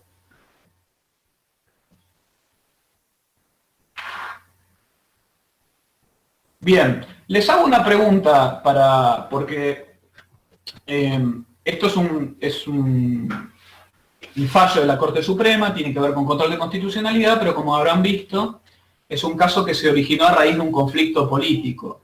Y un conflicto político que sigue siendo muy habitual, ¿no? Es muy común que un gobierno que se va aproveche para designar jueces. Si vamos a... un segundito. Si vamos a nuestra historia reciente, inmediata, más bien diría, tanto Macri como Cristina, antes de irse, apuraron el nombramiento de jueces. Los dos por igual. En esto no hay grieta. Así que es un conflicto político, una cuestión política que suele suceder muy comúnmente. Entonces, es un caso que para terminar de entenderlo, siempre los casos, para entender las sentencias es importante entender los hechos. Y en este caso los hechos tienen que ver con cuestiones muy políticas y con conflictos políticos. Teniendo eso en cuenta, les pregunto lo siguiente. Marshall escribe esta sentencia, ¿no? Marshall es el que, si bien lo firman todos los jueces, Marshall es el que escribe esta sentencia. Marshall, ex secretario de Estado, perteneciente al Partido de los Federalistas. A partir de esta sentencia, termina fallando en contra de Marbury, juez designado también por su partido y por su gobierno, ¿sí? Porque si bien dice que tiene un derecho al nombramiento, en virtud de esto, concluye que la Corte Suprema no tiene competencia para dictar este mandamiento, ¿no? Porque siguiendo esta lógica, aplicó directamente la Constitución, descartó la Judiciary Act y dijo, esto no es un caso de competencia originaria según lo que dice la Constitución, y la ley que así lo dice está en contra de la Constitución, así que yo frente a eso aplico directamente la Constitución y me declaro incompetente. Tienen que ir a litigar a los tribunales inferiores. En definitiva, cuando se declaró incompetente, eso implicó no darle la razón a Marbury, que es un tipo de su partido, y era un juez designado por su partido y por su propio gobierno. La pregunta es, ¿por qué les parece que Marshall decide de esta manera? O sea, ¿por qué creen que Marshall falla, si se quiere, en contra de los intereses de su ex partido o de su grupo político afín? Sí, para no pelearse, para no tener conflictos con el gobierno de turno. Básicamente nosotros tuvimos algo similar con Lorenzetti. Sí. Yo lo único que veo básicamente es eso, es simplemente lavarse las manos, porque si él quizás tenía un conflicto con ese gobierno de turno o que quisiera hacer un conflicto, directamente dejaba de lado esa sección de la enmienda y los nombraba igual. Total, estaban nombrados, estaban nominados, pero es una cuestión claramente política, es eso, es como... sí, es como tratar de dibujarla, ¿no? Para tratar de estar, de no desencajar con el gobierno, ¿no? No ser un estorbo para el futuro gobierno, el actual gobierno. Bueno. Esa es mi opinión. Sí, podría ser. Quedar bien con Dios y con el diablo. Dicen, bueno, salir por la tangente, ¿no? Decir, un poco de razón a uno, tiene razón, pero yo no soy competente, yo no lo resuelvo. Bueno, esa podría ser. ¿Te puedo hacer una pregunta? Sí. Habías dicho que uno de los casos era taxativo, que era sobre el caso de los cónsules para los tribunales inferiores. ¿Y el primer caso cuál era el que diste? No, taxativos son los casos de competencia originaria, los casos que van directo a la Corte sin pasar por los inferiores, que son casos en los que...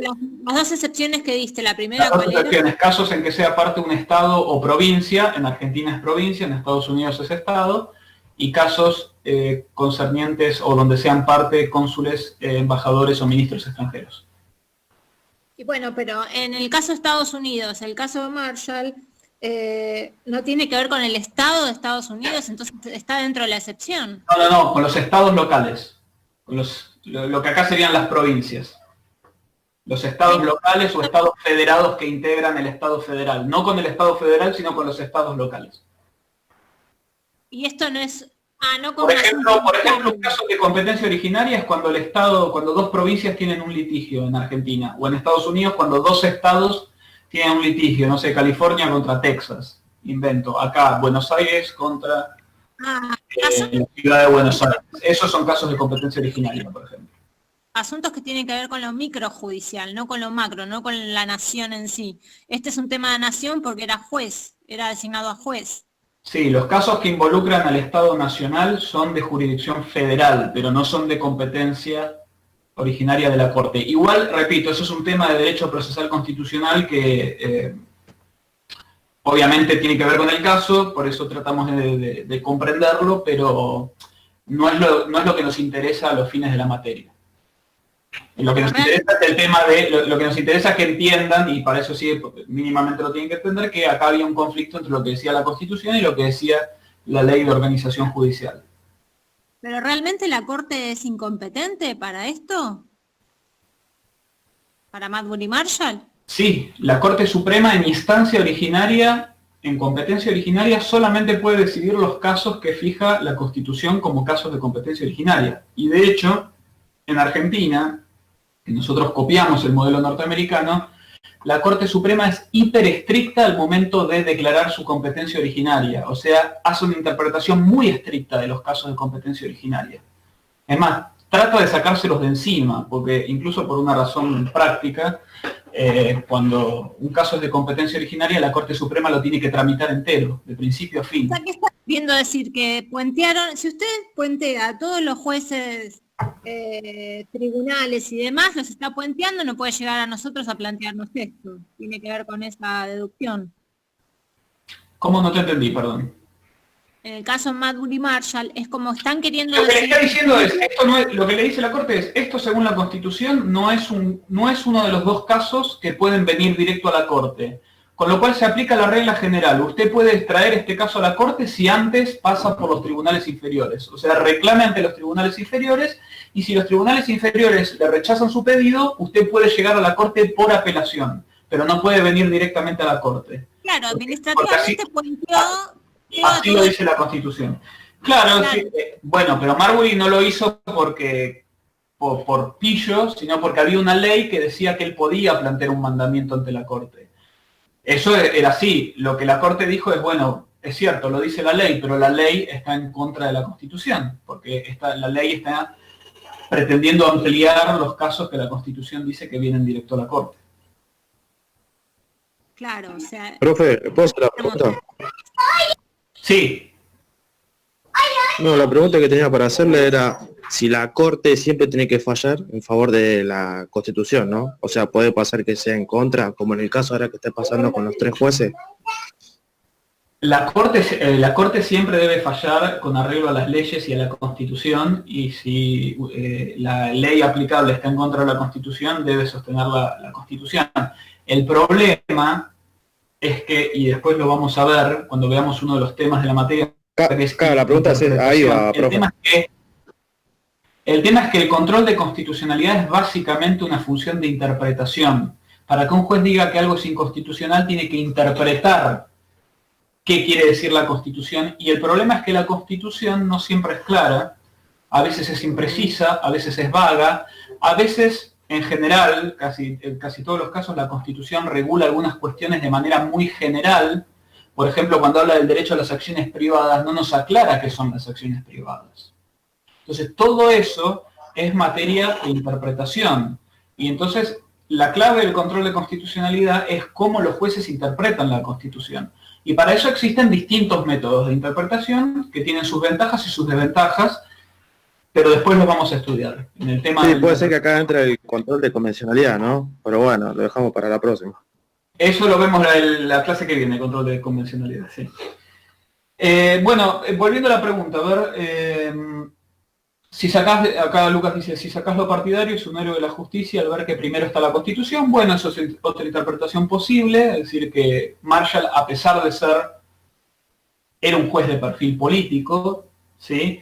En Estados Unidos es común que los jueces de la Corte Suprema tengan algún perfil político. Si ustedes ven los debates ahora de Estados Unidos, de Biden y Trump, que están discutiendo por la Corte Suprema, es como que en Estados Unidos está muy claro quiénes son los jueces conservadores y quiénes son los jueces progresistas. Los jueces conservadores tienden a estar más alineados con los republicanos y los jueces progresistas, o lo que allá se llama liberals, ¿sí? Allá liberal no significa lo que acá significa liberal, sino que lo utilizan como sentido de progresista, tienden a alinearse más con los demócratas. Entonces es más común allá, si bien mantienen una independencia, no se juntan nunca con los políticos, no tienen diálogo con los políticos, nunca se juntan con el presidente, pero tienen inclinaciones de pensamiento político y jurídico claramente establecidas. Pero bueno, eso es una posibilidad, pensar que Marshall, a pesar de tener un pensamiento político determinado, una filosofía política y jurídica determinada, afín a lo que fue el gobierno que él integró, prefiere prefiere tomarse en serio su rol de juez y hacer valer la Constitución.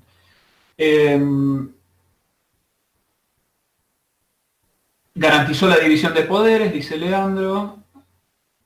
Garantizó la independencia del Poder Judicial. Quizá exista una razón política partidaria de beneficio personal, pero en caso de fallar no se ponía en juego la división de poderes. Bueno, sí. ¿Alguna otra idea más de cuáles pueden haber sido los incentivos de Marshall para votar como votó? Pensemos en las consecuencias del fallo, ¿no? El fallo tiene una consecuencia inmediata que es negarle o dilatar el reclamo de Marbury. No se lo niegan, pero lo dilatan, ¿no? Lo mandan a litigar a primera instancia. Pero ¿qué otras consecuencias tuvo este fallo? Justamente guardar para la Corte el control de constitucionalidad que hasta ese momento no existía. Esa es la consecuencia más... Exacto, muy bien. Esa es la consecuencia más importante. Sí. Y además justamente sentar el precedente, si bien más allá de que le convenga o no en ese momento a su partido, sentar el precedente de que no sea, de no tener esto que a veces nos pasa a nosotros, esa política de la vendetta y resolverla en los tribunales. Porque acá sí, en realidad yo te diría, tiene más que ver con lo primero, lo que vos dijiste, igual ¿no? eso es más opinión, a ver, eso es más opinión mía. No, está perfecto, pero está muy bien. Pero sí, no, como lo primero que dije es lo que más me imagino, de sentar el precedente de que la Constitución es lo que los jueces dicen que es.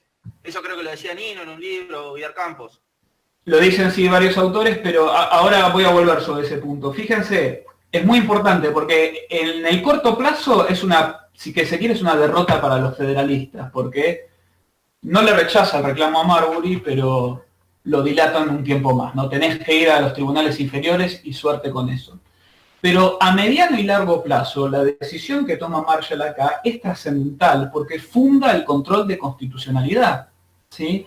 O sea, crea el poder de los jueces, ¿sí?, de controlar la validez constitucional de las leyes que dicta el Congreso y de los actos que dicta el Poder Ejecutivo.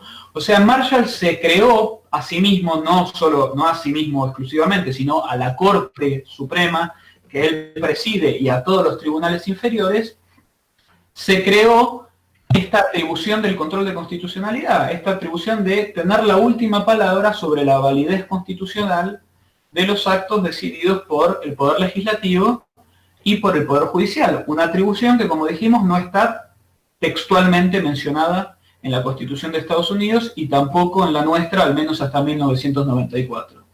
Entonces, con esta decisión, pierde en lo inmediato una batalla política, pero gana a largo plazo el control de constitucionalidad, que no se quedó solamente para él, sino que es algo que se quedó como una institución, ¿sí? Claro.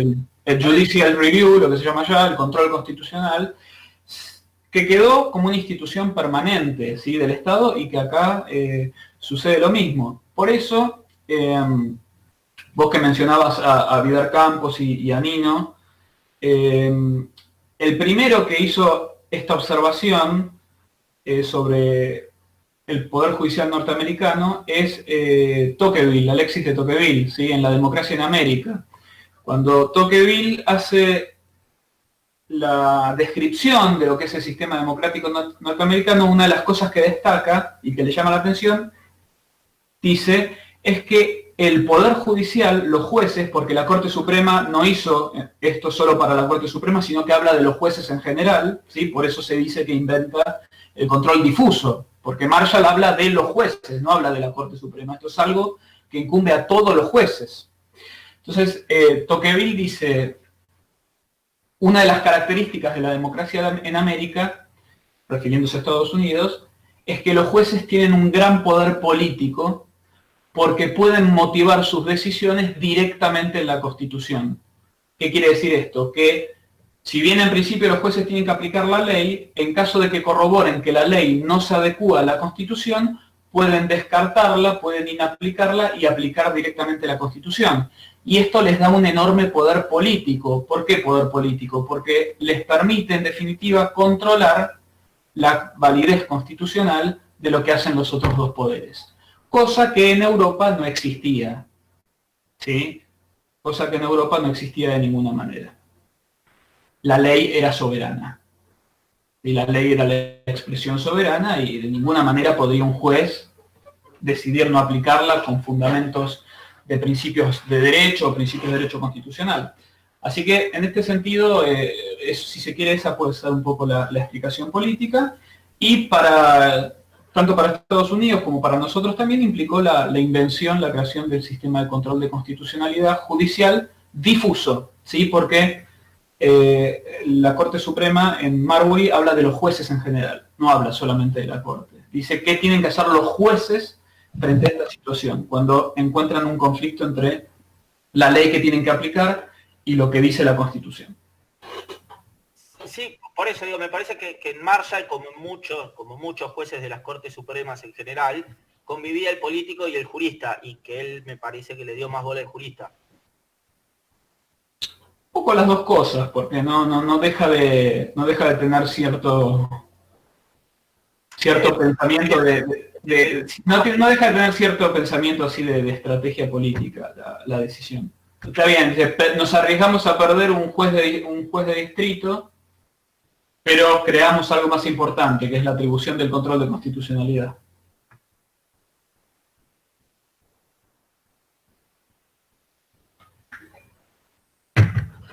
En el caso de Argentina, nuestra Constitución, se suele decir que nuestra Constitución es una copia de la norteamericana. No es una copia, tiene algunos elementos de la Constitución norteamericana, varios elementos están tomados de la norteamericana, pero también tiene elementos de la Constitución española, de la Constitución chilena. Hay muchas cosas que tiene nuestra Constitución que no estaban en la norteamericana, pero casualmente lo que tiene que ver con la organización del Poder Judicial es prácticamente idéntica, ¿sí? En lo que tiene que ver con la competencia de la Justicia Federal y la competencia de la Corte Suprema. Por eso la similitud que tiene el fallo Sojo, ¿sí? El fallo Sojo es el Marbury versus Madison argentino, por así decirlo, ¿sí? Y ustedes van a ver, se los dejamos para que los lean ustedes, que la Corte Suprema Argentina en este fallo cita, ¿sí?, la doctrina de control de constitucionalidad de Marbury versus Madison, ¿sí? Y el caso es prácticamente análogo, solamente que el caso se origina a raíz de una orden de arresto que dicta el presidente de la Cámara de Diputados contra el periodista Eduardo Sojo por una sátira que había publicado en una caricatura que había publicado en la revista que él editaba. Y frente a esto, Sojo inició lo que se llama un habeas corpus, ¿no?, que es una acción judicial que específicamente está pensada para proteger, está diseñada para proteger la libertad física, ¿sí?, la libertad física o libertad ambulatoria. En ese momento, la ley 48, la ley número 48, que es la ley orgánica, es la ley de organización de la justicia federal, que actualmente sigue vigente en algunos de sus artículos. En ese momento la ley 48 decía que los habeas corpus tramitaban directamente ante la Corte Suprema, o sea, similar o análogo a lo que era el writ of mandamus y la Corte norteamericana. Por lo cual el fallo es prácticamente el conflicto, al menos el conflicto procesal es prácticamente idéntico. Entonces, nuevamente en Sojo tenemos una ley, la ley 48, que regulaba el habeas corpus y decía que el habeas corpus, acción que se opone frente a casos de privación ilegítima de la libertad, tramitaba directamente ante la Corte, mientras que nuestra Constitución, en el artículo 117, establece solamente 2 casos de competencia originaria de la Corte, que son los mismos que en Estados Unidos, casos donde una provincia sea parte o casos concernientes a embajadores y cónsules extranjeros. Con lo cual, la Corte, citando a Marbury versus Madison, llega a la misma conclusión, ¿sí? Y se declara incompetente. Si bien a Sojo se lo reconoce como el caso argentino donde se funda el control de constitucionalidad, lo cierto, en rigor de verdad, es que es el caso en el cual la Corte nuestra cita el silogismo de Marshall y el fundamento del control de constitucionalidad, pero la decisión final, al igual que en Marbury versus Madison, es simplemente una declaración de incompetencia, o sea, lo manda a Sojo a litigar ante los tribunales inferiores, porque no era un caso de competencia originaria según lo que decía la Constitución. ¿Por qué la Corte se fundamenta citando el fallo de otro país? Es interesante porque la Corte recién empezaba a funcionar en ese momento, ¿sí? Estamos hablando de los años 1887, ¿sí?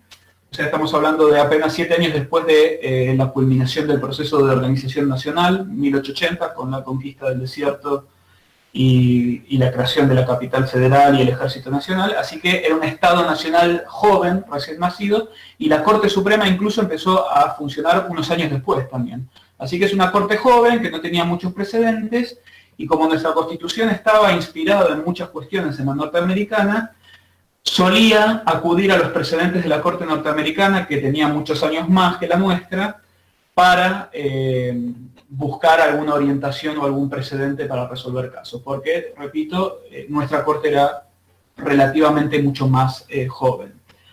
De todos modos, hay que destacar que hasta la fecha de hoy nuestra Corte Suprema sigue citando a veces o acudiendo a veces a fallos de la Corte Suprema de Estados Unidos. Y esto es un argumento válido en la medida que nuestras constituciones, la de Estados Unidos y la de Argentina, tienen una estructura y una raíz similar, ¿sí? Distinto sería si citáramos el fallo de un tribunal, del tribunal de un país donde existe un sistema constitucional totalmente distinto, porque uno diría qué tiene que ver o qué parte de ese argumento puede ser aplicable o útil para nosotros. Pero bueno, esto es lo que se llama el derecho comparado, acudir al derecho comparado. El derecho comparado es una fuente no formal del derecho, ¿sí? O sea, una fuente no obligatoria. Se puede, en ausencia de precedentes o en ausencia de regulación, se puede acudir a lo que dice el derecho de otro país y a lo que dice la jurisprudencia de otro país, pero para que eso sea un argumento válido tiene que ser un país, un Estado, con un sistema jurídico análogo al nuestro o similar al nuestro. En el caso de nuestra Constitución, como tiene muchos elementos de la norteamericana, era común y sigue siendo común que se citen doctrinas de la Corte estadounidense.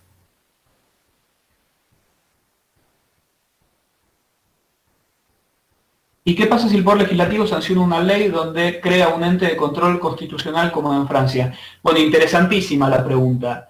Eso es motivo de discusión. La mayoría de los constitucionalistas argumenta que eso no se podría hacer, que esa ley sería inconstitucional porque estaría yendo en contra de lo que dice el artículo 116 de la Constitución, claro, que establece que toda decisión sobre cuestiones vinculadas a la Constitución se toma en el marco de los casos sometidos a los tribunales de justicia de la Nación.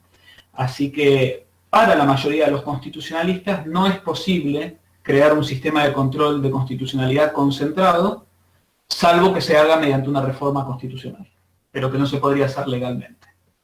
Una pregunta, profe, vos pero, decís que... Perdón, ahí te escucho. Es interesante la pregunta porque permanentemente se está siempre discutiendo sobre la necesidad y la posibilidad de ir a un sistema concentrado.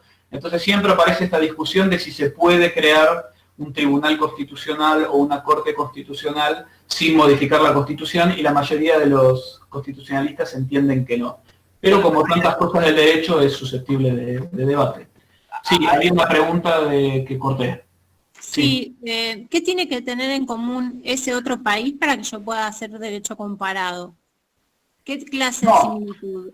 Me refiero al hecho en sí o la similitud en qué sentido. No, digo que en general cuando se acude al derecho comparado como fuente no formal, después cuando veamos fuentes esto lo van a tener más claro, en general, un argumento de derecho comparado va a ser más fuerte si yo comparo con un país que tiene un sistema jurídico análogo al nuestro, parecido al nuestro, diseñado de manera similar. Porque entonces la forma en que se interpreta el derecho en ese país puede resultar una guía útil para nosotros. Ahora, si yo acudo a un sistema jurídico que no tiene nada que ver con el nuestro, entonces el argumento es más débil, ¿sí? Pero estamos hablando siempre de que el derecho comparado es una fuente no formal del derecho, o sea, no es una fuente obligatoria. Yo no puedo tomar el derecho a la jurisprudencia de otro país como una fuente obligatoria para resolver un caso de acá, pero puede servir como una orientación, ¿sí? Como una fuente de interpretación o de razonamiento. Igual en el caso puntual del control de constitucionalidad concentrado, esto igual es un poco una opinión y otras cosas que también le leí a Nino o a Gargarella, no me acuerdo cuál de los dos. Sí. Es como una cuestión de justicia, de acceso equitativo a la justicia. Por ahí Sí. un país como Francia es más chico y con una igualdad social bastante... Sí, Gargarella particularmente se preocupa mucho o escribe mucho sobre los temas de acceso a la justicia, y es verdad que en aquellos países donde existen tribunales constitucionales o cortes constitucionales, en general esos sistemas tienen mecanismos de acceso más directos o más sencillos a la jurisdicción constitucional. Por ejemplo, en el caso de la India, se puede presentar una acción de inconstitucionalidad ante la Corte Constitucional sin requisitos formales casi, o sea, puedes escribirlo en un papel así nomás, si querés. Entonces, eso es un punto que menciona, concretamente Gargarella lo menciona, ¿sí? Así que lo debes haber leído. En general hay es menos estricto el sistema, los sistemas concentrados son menos estrictos con las cuestiones procesales, con las cuestiones de legitimación, con las cuestiones de formalidad para acudir al Tribunal Constitucional, y eso mejora las condiciones de acceso a la justicia, sobre todo para los sectores más vulnerables, ¿no? Sí, él hace incluso un estudio sobre toda Latinoamérica, sobre cómo fueron aumentando o no, según ciertas medidas, la cantidad de demandas constitucionales y la cantidad de demandas en general de sectores vulnerables. Exacto. Me imagino que una diferencia, como una comparación con Francia, digo, es un país más chico territorialmente, con la población más concentrada y con un nivel de igualdad bastante mayor que el nuestro. Sí, el caso de Francia en realidad es distinto porque el Consejo Constitucional no actúa frente a peticiones de los ciudadanos, sino que actúa de oficio antes de que una ley sea promulgada. Hacen un control preventivo en abstracto. Pero el caso de las Cortes y Tribunales Constitucionales sí, intervienen frente a demandas o reclamos de las personas. Así que ahí sí, es un argumento que se suele plantear también a favor de los sistemas concentrados. Termino con esto. Soho entonces es uno de los primeros precedentes donde se invoca Marbury, donde se invoca el silogismo de Marshall, el argumento de Marshall para fundar la constitucionalidad, pero en rigor es una declaración de incompetencia. Por eso el primer caso en el cual existió por parte de nuestra Corte un control de constitucionalidad en sentido estricto es el caso del Hortondo, ¿sí? De Municipalidad de la Capital contra el Hortondo, que es el caso siguiente que tienen. Lo comentamos brevemente, después ustedes léanlo. Es un caso que tiene que ver con una expropiación. Vieron que este año con el tema Vicentín se habló mucho del tema de la expropiación por caso de utilidad pública, qué requisitos tiene que tener. La expropiación es un mecanismo que está regulado en la Constitución, que es constitucional en la medida que se cumplan con los pasos y con los requisitos que fija la Constitución, que son la previa declaración de utilidad pública por parte del Congreso y la previa indemnización, ¿no? Para que el Estado pueda expropiar un bien de propiedad privada. En este caso, en el Hortondo, lo que se discute básicamente es el principio de utilidad pública, ¿no? El artículo 17 de la Constitución establece que se puede el Estado expropiar un bien de propiedad privada, ¿sí? O sea, adquirir compulsivamente la propiedad privada de una persona o grupo de personas, ¿sí?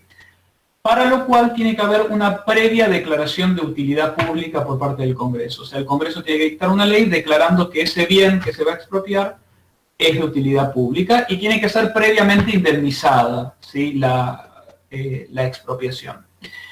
Entonces, acá el principio básico que se discute en el Hortondo es este principio de utilidad pública, ¿no? El criterio por el cual la Constitución permite expropiar un bien es la utilidad pública, o sea, cuando ese bien, esa cosa o ese derecho que se va a expropiar Se lo expropia no por razones arbitrarias, sino porque tiene una utilidad para la comunidad o para el interés público o para el bien común, ¿sí? En el caso del Hortondo, lo que tenemos es un caso de expropiación que se hizo en la década de 1880 con el objetivo de trazar lo que actualmente es la Avenida de Mayo, ¿sí? Si ustedes ven hoy la Avenida de Mayo, antes de que la avenida se hiciera, entre lo que hoy son las calles Rivadavia e Hipólito Yrigoyen, en el medio no había ninguna avenida, había propiedad privada, ¿sí? Había casas y fincas. Entonces, para abrir la Avenida de Mayo se tuvo que expropiar todos esos terrenos y hacer el trazado de la avenida. Para eso el Congreso sancionó una ley, ¿sí? En la cual declaró de utilidad pública todos los terrenos de propiedad privada que estaban ubicados entre lo que actualmente es Rivadavia e Hipólito Yrigoyen, que fueran necesarios para hacer la traza de la avenida. Ante lo cual le habilitó a la Municipalidad de la Ciudad de Buenos Aires para ejecutar el acto de expropiación.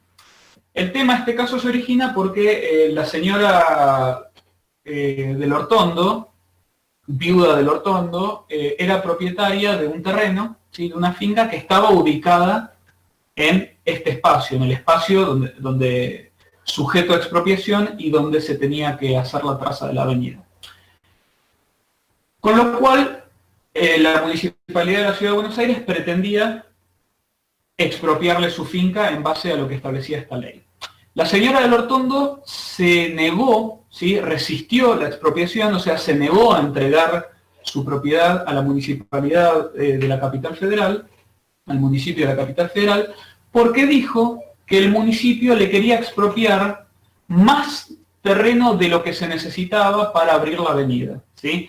Esto tiene que ver con que la ley de expropiación permitía expropiar no solamente lo que fuera necesario para abrir la avenida, sino también los terrenos lindantes, o sea, los terrenos pegados al espacio de la traza de la avenida.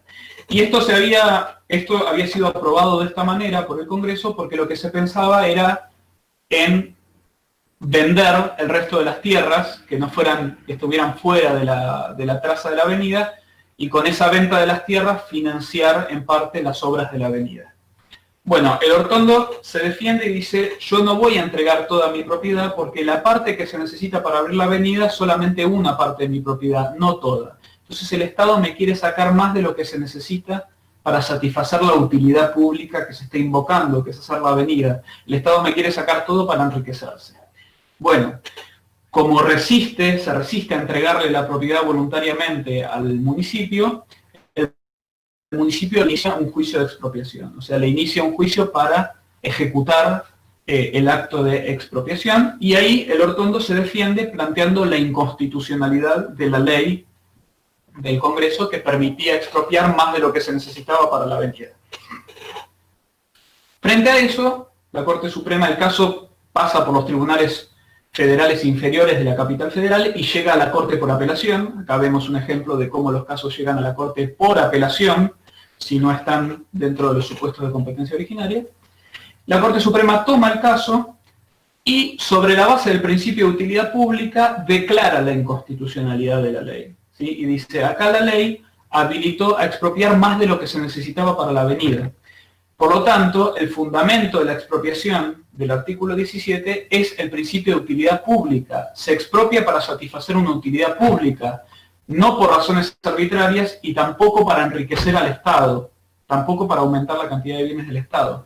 La expropiación no puede tener un objeto o una finalidad especulativa, ni de aumento o de incremento de los recursos del Estado. La expropiación tiene que estar estrictamente limitada a satisfacer una utilidad pública. Si acá la utilidad pública es trazar la avenida, entonces la ley debería limitar el alcance de la expropiación estrictamente a los terrenos que se necesitan para trazar la avenida y no también a los terrenos lindantes o los terrenos laterales. Con lo cual concluye, hace lugar a la defensa del Hortondo y concluye que la ley de expropiación era inconstitucional por violar el principio de utilidad pública del artículo 17 de la Constitución, que es un poco el fundamento del instituto de la expropiación. Fíjense que acá tenemos un control de constitucionalidad que se ejerce por vía directa o por excepción o vía indirecta. ¿Qué les parece?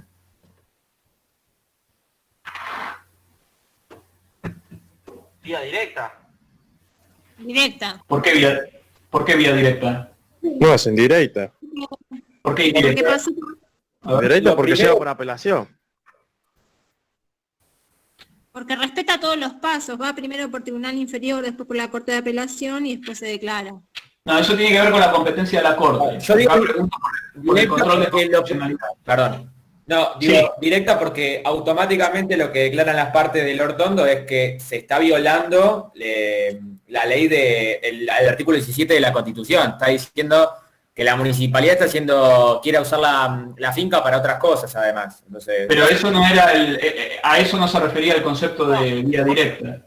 Me parece que Lo que pasa es que el caso que no es directo porque no es en defensa, no es que está siendo acusada de otro delito y no está alegando el derecho constitucional como una defensa, sino que está alegando directamente la inconstitucionalidad del proceso. No se está defendiendo, sino que está... Bueno, es como dice Javier acá en el chat, es un caso de control indirecto, porque fíjense cómo se llama el fallo, se llama Capital Federal contra el Ortondo. Era un juicio de expropiación que le hizo la capital, la municipalidad de la capital, a la señora del Ortondo porque se negaba a entregar las tierras expropiadas. Y en el marco de ese juicio, de esa demanda, ella contesta la demanda y se defiende planteando la inconstitucionalidad. Exactamente, como dice Antonella, planteó la inconstitucionalidad para defenderse. O sea, el Ortondo no inició una acción de inconstitucionalidad. En ese momento no estaban previstas en la jurisprudencia. Pero si fuera un caso de vía indirecta, se llamaría el Ortondo contra la Ciudad de Buenos Aires y si hubiera existido si el Ortondo, frente a la ley de expropiación, iniciaba una acción de inconstitucionalidad directamente contra la ley.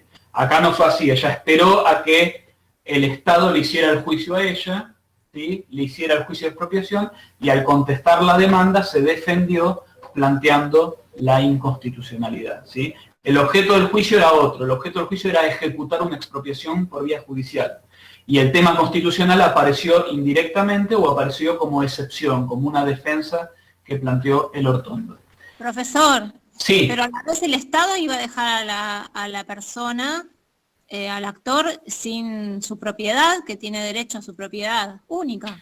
Sí, en principio la propiedad privada es inviolable, pero la excepción que establece el artículo 17 es la expropiación, ¿sí? Que es un mecanismo constitucional por el cual el Estado puede obtener compulsivamente la propiedad de una persona previa declaración de utilidad pública por parte del Congreso y previa indemnización. Acá estaba la declaración de utilidad pública, se había cumplido, se pretendía cumplir con la indemnización, ella se resistía a cobrarla, pero el problema es que se violaba el principio de utilidad pública, porque se quería expropiar más de lo que se necesitaba solamente para enriquecer el Estado. Por eso la expropiación era inconstitucional para la Corte. ¿Sí? ¿Y esa remuneración, ese dinero que le iban a dar, correspondía con el valor de lo que le permitía comprar otra No se vivienda? discute específicamente en la causa, pero ese valor lo fija un órgano del Estado que se llama Tribunal de Tasaciones, y en general se suele cuestionar y judicializar el monto que fija el Tribunal de Tasaciones porque siempre es motivo de conflicto. En el momento de expropiación. Por eso los juicios de expropiación siempre terminan, por eso, perdón, las leyes y las expropiaciones siempre terminan en juicios, a veces en la justicia argentina, otras veces en jurisdicción internacional. Pero ahí, perdón, el problema era justamente que según la tesis, según el caso que planteaba la municipalidad, el valor de la propiedad que le quedara iba a crecer. Entonces, para compensar eso, la municipalidad le quería expropiar como un pedazo más. Claro, es decir, había una cuestión especulativa, o sea, se decía, los terrenos lindantes a la avenida van a tener más valor, porque además la avenida se iba a hacer siguiendo el diseño de los grandes bulevares de París, y entonces se iba a embellecer la zona, y esos terrenos se iban a valorizar. Entonces el Congreso dijo, habilitemos también la expropiación de esos terrenos, porque de esa manera los podemos vender más caros, y podemos, entre otras cosas, financiar el costo de la obra. Había una cuestión de especulativa también que la Corte entendió que violaba el principio de utilidad pública al cual debe limitarse una expropiación. Termino con esto que es por ahí lo que más nos interesa del caso, que es que al concluir esto, ahí les voy a compartir el texto del fallo, la Corte Suprema define el control de constitucionalidad, define la función del control. ¿Ahí se está viendo lo que estoy proyectando? Sí. Sí, Sí, perfecto. En esta partecita, que les pido que no dejen de resaltarla, está en el considerando 25º, ¿sí? Tercer párrafo. En este párrafo la Corte define lo que es el control de constitucionalidad. Y fíjense lo que dice, es elemental en nuestra organización constitucional la atribución que tienen y el deber en que se hallan los tribunales de justicia de examinar las leyes en los casos concretos que se traen a su discusión, comparándolos con el texto de la Constitución para averiguar si guardan o no conformidad con esta y abstenerse de aplicarlas si las encuentran en oposición a ella, constituyendo esta atribución moderadora uno de los fines supremos y fundamentales del Poder Judicial de la Nación. Ahí tienen lo que es la definición del control de constitucionalidad judicial difuso que se aplica en la Argentina, y se las cito porque nuestra Corte Suprema, a pesar de lo viejo que es el fallo, la Corte Suprema sigue citando esta definición en fallos actuales, porque ese es el concepto fundacional de nuestro control de constitucionalidad. Y fíjense que en ese pequeño parrafito, y por eso es tan importante, tienen todas las características del control que nosotros hemos definido en la clase anterior y esta clase. Fíjense, es una atribución que tienen los tribunales de justicia, no solamente la Corte, sino los tribunales en general. Es difuso, es una función de todos los tribunales. De examinar las leyes en los casos concretos que se traen a su decisión. O sea, la función no se ejerce en abstracto, se ejerce siempre en el marco de un caso. El requisito del caso como el otro elemento central de nuestro sistema de control. Comparándolas con el texto de la Constitución para averiguar si guardan o no conformidad con ellas. El control de constitucionalidad es un examen de comparación, es un examen comparativo, ¿sí? Es comparar el texto de la Constitución con el texto de la ley y ver si hay conformidad o disconformidad. En caso de que haya disconformidad, se la tiene que declarar inconstitucional. Comparándolas, es básicamente un examen comparativo. Y abstenerse de aplicarlas si las encuentran en oposición. O sea, si encontramos que si el juez encuentra que hay inconstitucionalidad e incompatibilidad entre la Constitución y la ley, tiene que abstenerse de aplicar la ley y aplicar directamente la Constitución. Ahí tienen el efecto del control, la inaplicabilidad. Si el juez declara inconstitucional la norma porque encuentra que está en conflicto con la Constitución, se abstiene de aplicarla y aplica directamente.